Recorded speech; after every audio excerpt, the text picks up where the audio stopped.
A'udzubillahi minasyaitonirrajim. Bismillahirrahmanirrahim.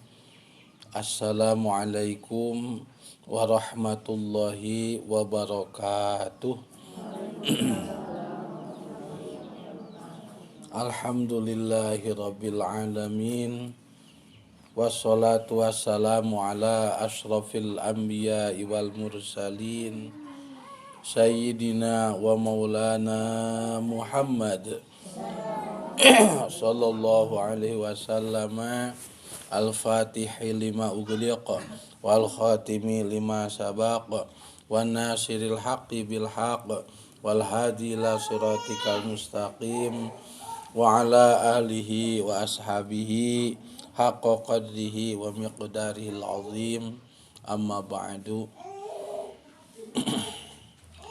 Ibu-ibu anu tos hadir di ieu madrasah sata acan urang sadayana neraskeun hanca pangaosanana langkung ti payun, mangga urang buka heula ieu pangaosan ku ngaoskeun amalan anu sae pisan ku urang sadayana. Ieu amalan diaoskeun dina sasi Zulhijjah atanapi Rayagung atanapi sasi haji ti kawit maleman kaping 8 tug dugikeun ka rengsena dinten Tasrek nyaeta tug dugikeun ka kaping 13. Anu mana rupi amalanana nyaeta Bismillahirrahmanirrahim.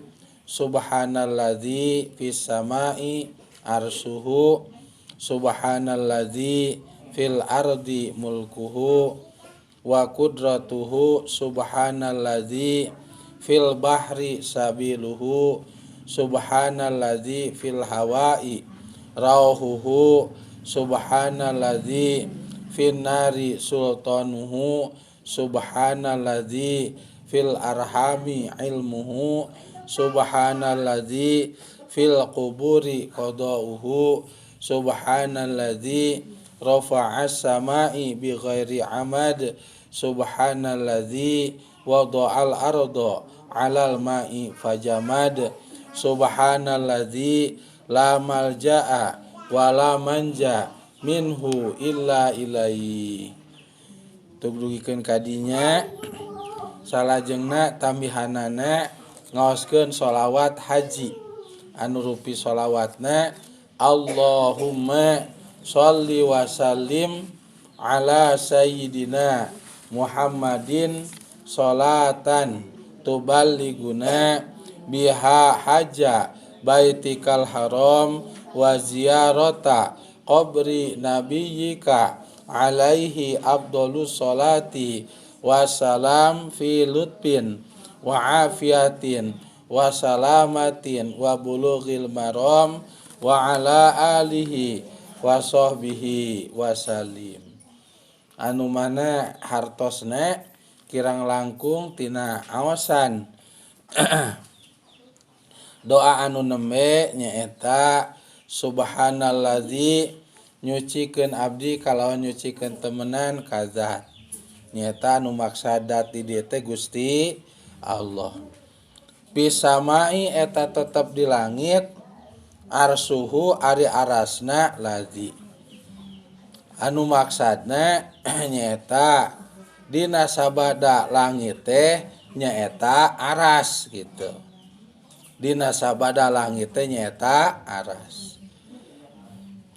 Subhanalladzi fil ardi mulkuhu wa qudratuhu. Nyucikeun abdi ka nyucikeun temenan ka zat nyata Gusti Allah teh eta tetep di muka bumi ari karajaanana Allah. Sinareng kakawasaanana Gusti Allah. Maksudna kerajaan Allah teh naon? Nyata kerajaan Allah teh maksudna nyaeta ngawasana Gusti Allah.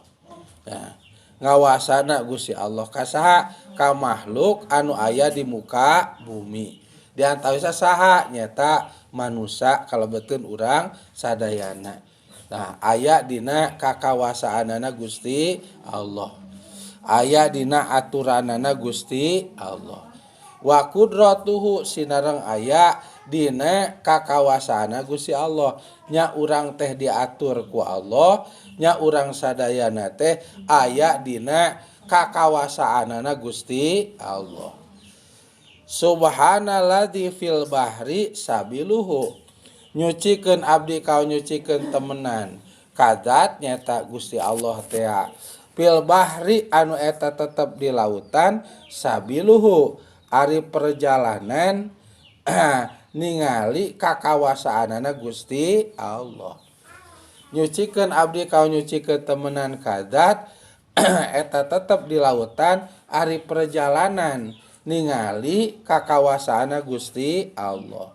Anu maksana kumaha nyaeta kalawan kawasana Allah, Allah ngadamel laut balong anu panglegana ku jalaran laut ka laut teh nyambung salajengna jero salajengna seueur sasatoanana anu kalintang aranehna salajengna sakabeh sato deuk naon bae namina anu aya di laut dihukuman halal walaupun namina anjing tapi namina anjing laut, singa tapi singa laut tuh. Orai disebutna orai laut sakabeh anu hirup di laut deuk naon bae namina maka dihukuman halal. Subhanalladzi fil bahri sabiluhu. Kade ieu supados paham kitu dihartosan teh. Subhanalladzi fil hawai rauhuhu. Kade ngaosna rao huhu teu kenging ruhuhu kade. Bok pilih ibu-ibu jagoan ilmu nahu, jagoan ilmu sorof gitu. Darwe ngarobah meureun amang teh lain rauhuhu, macana tetapi ruhuhu gitu. Rauhuhu kade. Subhanalladzi nyucikeun abdi kau nyucikeun temenan kadat eta Gusti Allah teh fil hawai eta tetep di awang-awang rauhuhu ari kakawasaanana Gusti Allah. Maksudna rauh teh di dieu mah nyata kakawasaan.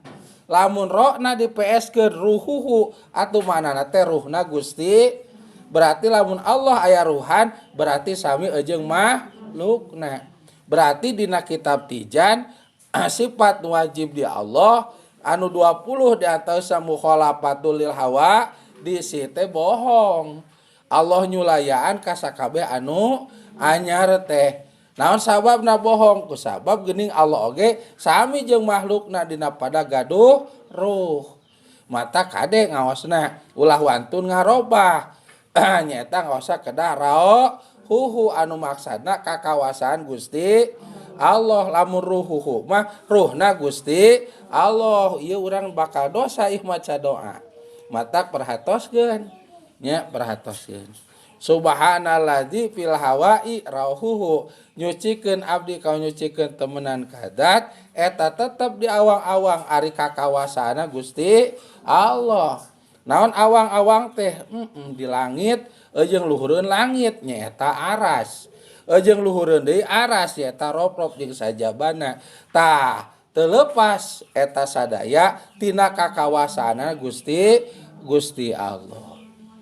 Subhanalladzi pinari sultanuhu, nyucikeun abdi kau nyucikeun temenan kadat eta tetep dina seuneu sultanuhu ari ngawasana Gusti Allah kade. Ari ngawasana Gusti Allah lain kerajaanana Allah. Lamun di maknaan ku kerajaan Allah berarti Allah teh ngadamel tempat kerajaan ayana dina seuneu. Atau bila mah kitu kayak disembah eta seuneu. Berarti sami bae jeung agama anu sok nyembah kana seuneu disebatna agama Majusi. Nauzubillah. Tapi maksana subhanalladzi pinari sultanuhu, nyucikeun abdi kau nyucikeun temenan kadat eta tetep dina seuneu sultanuhu ari kakawasaan Gusti Allah. naon tah kawasana Gusti Allah dina seuneu nyaeta Allah maparinan sifat seuneu. Naon sifat seuneu nyaeta panas. Salajengna Allah ge kawasa ngaleungitkeun sifat panasna seuneu digentos ku tiis. Sapertos kakangnya Nabi Ibrahim, ya naru kuni barda wa salaman ala Ibrahim. Hae seuneu kudu jadi anjeun. Ya naru kuni kudu hae seuneu kudu jadi anjeun. Barda wa salaman hiji tiis nomor kadua nyalametkeun ka saha ka Kangjeng Nabi Ibrahim nalika dibalangkeun Kangjeng Nabi Ibrahim ku bala tentara Abroha kana lebet durukan teh mangka seuneuna mah ngabebelah tapi sifat panasna seuneu ku Allah taala dileungitkeun sehingga begitu brus Nabi Ibrahim kalebet seuneu Nabi Ibrahim teu ngaraoskeun panasna eta seuneu tiis we bahkan sakuliling bungking Nabi Ibrahim ku Allah taala dipaparinan tiis. Bahkan Nabi Ibrahim kesangan sapertos Kangjeng Nabi Ibrahim aya di tempat anu kalintang tiisna. Eta anu dimaksud pinari sulto nuhu eta teh dina seuneu ari kakawasan Gusti Allah nyata Allah taala kawasa kanggo ngayakeun sifat seuneu nyaeta panas jeung Allah kawasa ngaleungitkeun sifat panasna seuneu nyaeta tina panas janten tiis. Subhanalladzi fil arhami ilmuhu. Nyucikeun abdi ka nyucikeun temenan kadat eta tetep dina arham dina pirang-pirang rahim ilmuhu ari uninganna Gusti Allah.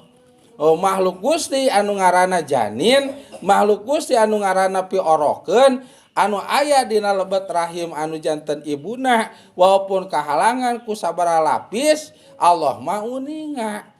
Allah mah uninga.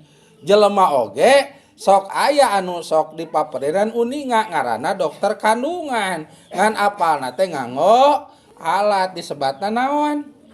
USG eta USG teh singkatan tina naon teuing cenah bisa nyebut teu apa makna singkatan USG we lah gitu sok aya nu uningaeun yen ieu anu dikandung teh lamun kelamina calon pameget anapi calon istri salajengna rupana kitu kieu ngan sadayana ge uninganna terbatas jadi teu jelas. Kitu benten ujung uninganna Gusti Allah tanpa alat Gusti Allah mau uninganna. Matak subhanalladzi fil arhami ilmuhu. Subhanalladzi fil kuburi qadauhu. Nyucikeun abdi ka nyucikeun temenan kadat eta tetep dina pakuburan ari pamastina Gusti Allah tah balitungan urang teh lain di dunya aslina mah Bu. Iraha atuh engke nalika urang disimpen di pakuburan sagala rupi anu dilakukeun ayeuna ku urang di alam dunya balitunganna mah dilebet taneuh nyaeta dina kuburan. Sok ayeuna deuk ngaler ngidul ngetan ngulon deuk siang deuk wengi deuk hade deuk goreng tah mangga lakukeun naon sawabna ku sabalitunganna mah engke di alam kubur. Masya Allah nya tah iwati jelema anu bagja anu teu aya balitungan di alam kubur saha eta beh dieuna jami anu kurban anu menuhi kana persyaratan sahna kurban sabab anjeunna begitu hudang di alam kubur teh langsung disayogikeun kendaraan hasil tina kurbana anu mentaskeun anjeunna ti alam kubur ka arasna Gusti Allah jadi teu dihisab. Mata kitu urang kudu uninga kana ilmu kurban ameh maot urang aya naruh di alam kubur teh henteu disampeurkeun ku hisaban nya. Subhanalladzi fil kuburi qadauhu. Subhanalladzi rafa samai bi ghairi amad. Subhanalladzi nyucikeun abdi ka nyucikeun temenan kadat rafa'a anu parantos ngangkat atanapi ngaluhurkeun ieu ladzi kitu tah asamaa teh subhanalladzi rafa asamaa bi ghairi amad. Rafa anu geus ngangkat ieu ladi asamaa kana langit bi ghairi amadin. Kalawan teu nganggo tihang. Kalau kakawasan Gusti langit diluhurkeun walaupun geus luhur teu aya ditunyel nganggo tihang. Ieu teh teu leupas tina kakawasan Gusti Allah tuh itu. Eta samaa repat baris. Subhanalladzi wada'al ardo alal ma'i pajamad. Nyucikeun abdi ka nyucikeun temenan kadat anu geus nyimpen ieu ladi kana bumi dina luhureun cai, mangka cai disimpenan bumi jadi teuas. Subhanalladzi lama jaa wala manja minhu ilaih. Nyucikeun abdi ka nyucikeun temenan kadat lama jaa teu aya tempatnya luuh eta maujud. Wala manja jeung teu aya anu bisa nyalametkeun eta maujud minhu ta minhu tiladi ila ilai angin kaladi. Nyucikeun abdi ka nyucikeun temenan kadat nyata Gusti Allah taala teu aya tempat panyaluuhan urang sadaya iwati Gusti Allah. Jeung moal aya anu tiasa nyalametkeun urang sadaya kecuali Gusti Allah. Matak la haula wala quwata illa billahi aliyil azim. Taya daya taya upaya aing daya jeung upaya urang sadaya didayakeun jeung diupayakeun ku Gusti Allah. Ku sakitu taya kajabi urang nyaluuh teh ka Gusti jeung nyuhunkeun disalametkeun teh ka Gusti Allah. Tamaka ieu doa tiasa dianggo pamenta ku urang ka Allah taala nyaeta kanggo nyaluuhna urang atanapi kanggo nyuhunkeunna urang ka Allah kana rupi-rupi pamaksadan urang. Jeung ieu doa teh tiasa dianggo pamenta urang sadaya supaya disalametkeun ku Allah tina rupi-rupi mara bahaya itu. Maka ieu doa teh kanggo anu gaduh tujuan khusus ti maleman kaping Arafah nyaeta maleman salapan tuk dugikeun ka kaping 13 mah sing kengeng 1000 walaupun diberjamaahkeun. Itu kanggo anu kagungan maksad khusus. Tapi lamun anu wungkul ngalap barokah kana ieu amalan ngaitkeun hate jeung pikiran ka anu kagungan ieu amalan Sayyid Muhammad Nawawi Tanara anu katampi ti guru mantena nyaeta Syekh Yusuf Sambalawi Purwakarta salajengna nyambung ka Rasulullah kaditu ka malaikat Jibril alaihi salatu wassalam. Eta mah teu kedah aya etangan bade sabaraha wae teu janten perkawis. Tah mung kanggo anu kagungan cita-cita khusus cing kengeng ti maleman kaping 8 tuk dugikeun ka kaping 13 teh nyaeta 1000 walaupun diberjamaahkeun. Lamun teh mah kunyalira tah sing kengeng atuh 1000 kumaha carana. Lamun teu kunyalira deuk diberjamaahkeun sareng kulawarga tah mangga teu sawios-wios kitu nya. Tah tos kengeng ieu 1000 atanapi tos ieu diaoskeun ditambih ku ngaos sholawat haji teh nya. Sholawat haji anu rupi sholawat hajina Allahumma sholli wa sallim ala sayyidina Muhammad sholatan tubaliguna biha hajja baitikal haram wa ziyarata qabri nabiyika alaihi afdhalus sholati wassalam fi lutfin wa afiatin wa salamatin wa bulughil maram wa ala alihi wa sahbihi wasallim. Anu hartosna ieu sholawat kirang langkung Allahumma ya Allah sholli mugi-mugi namihan rahmat gamparan wasalim sareng mugi-mugi namihan kasalametan gamparan ala sayyidina kadunungan abdi sadaya Muhammadin tegasna Kangjeng Nabi Muhammad. Mugi-mugi ya Allah gamparan namihan rahmat sareng salam kadunungan abdi sadaya nyata Kangjeng Nabi. Maksudna lain Kangjeng Nabi butuh ku sholawat urang, butuh ku salam urang, tapi anu butuh ku sholawat jeung salam ieu teh nyata urang anu macana. Naon sababna? Kosa Kangjeng Nabi mah parantos pinuh ku rahmat Gusti, tos pinuh ku kasalamatan ti Gusti. Ari nu macana boborah pinuh aya ge teuing.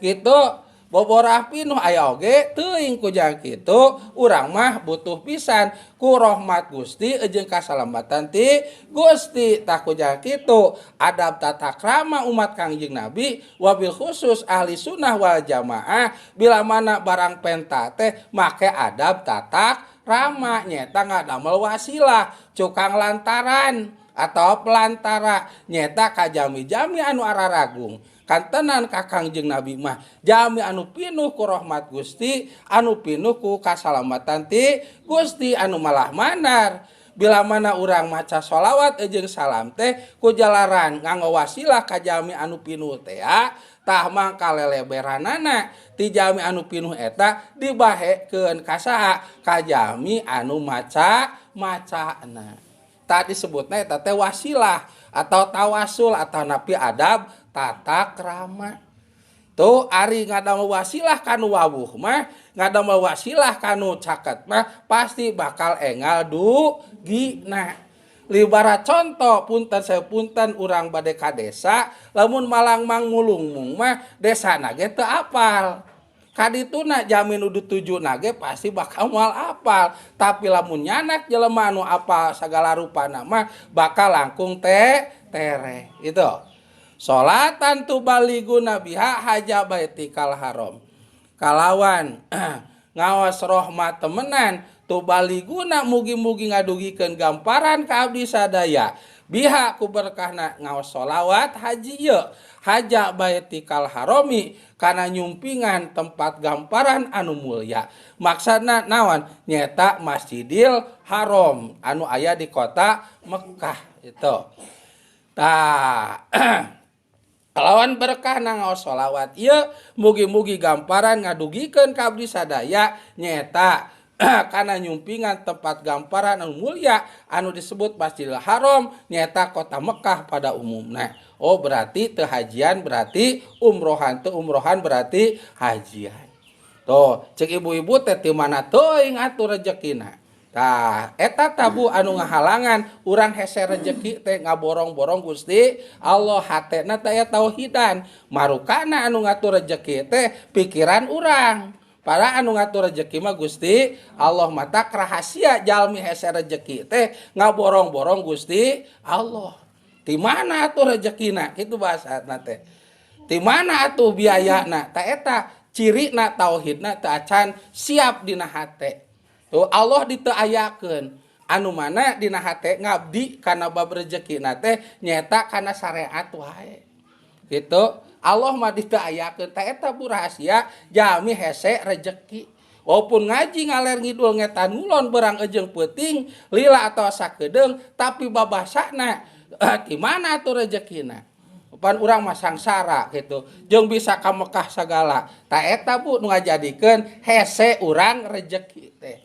Matak jelema hese rezeki teh walaupun usahana duhulupet nyawa tapi hese rezekina tak kusawa babasana ngaeuweuhkeun Gusti Allah.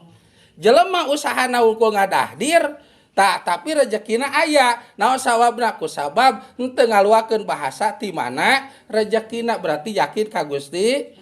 Tuh kitu kade ta urang ge.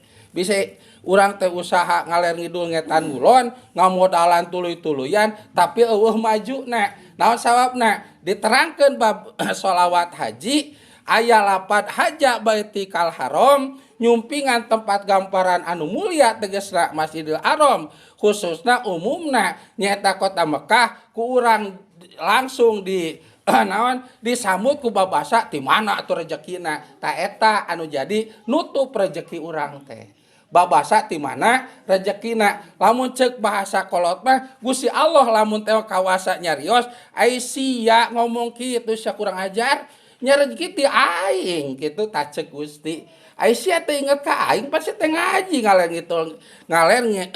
ngetan ngidul ngulon teh berang peuting pan supaya hate teh ulah ngaluarkeun babasa ti mana rezekina teh ulah kitu ta ceuk Gusti teh lamun teh mah kawasa kitu nyarios kitu mata dipager rezekina ku Gusti kuduna pigedeun jadi saeutik komode rezekina saeutik we sebeleke garing eta rezekieunana naon sawabna diterangkeun haja baitikal haram anu hartosna nyumpingan tempat gamparan nu mulia kadoan dipapa ku babasa ti mana atuh rezekina urang mah tuh eueuh rezeki teh kade Bu wa ziarata qabri nabiyika alaihi afdhalus sholati wassalam sinareng nyumpingan pakuburan nabi gamparan eta tetep ka Kangjeng Nabi afdhalus sholati ari pangutama-utamana rahmat wassalami jeung pangutama-utamana kasalamatan berarti ka Madinah umumna khususna nyata nepangan pakuburan Kangjeng Nabi anu aya di lebet Masjid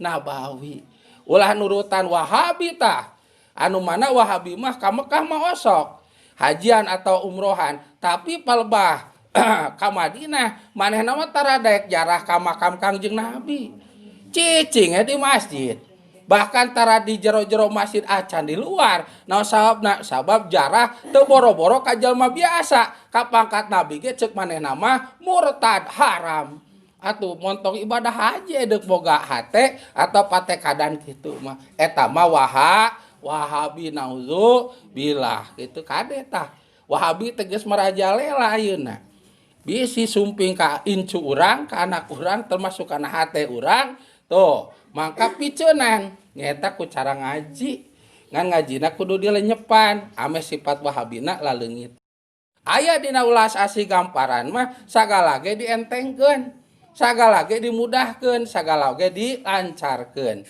anu berat jadi hampang anu hampang langkung hampang nu jauh jadi deket nu deket langkung deket pilut pin wapiatin jeung aya dina pangraksa gamparan lamun picilakaeun jadi salamet kantenan atuh pisalameteun mah wasalamatin jeung aya dina kasalametan wabulugil maromi jeung dugi anu diseja nyaeta haji makbul jeung haji mabrur atanapi umroh makbul umroh mabrur umroh ditampi jeung umroh anu sae wala alihi jeung ka kulawarga Kangjeng Nabi wasahbi jeung ka sawata Kangjeng Nabi wasalim sareng mugi-mugi namian kasalamatan gamparan ka Kangjeng Nabi tah kirang langkungna tina sholawat haji anu neme teh sapotos neme atuh dasarna abeh dieuna lamun teh mah urang teu pareng wae ka hajian ima haji ageng atanapi umrohan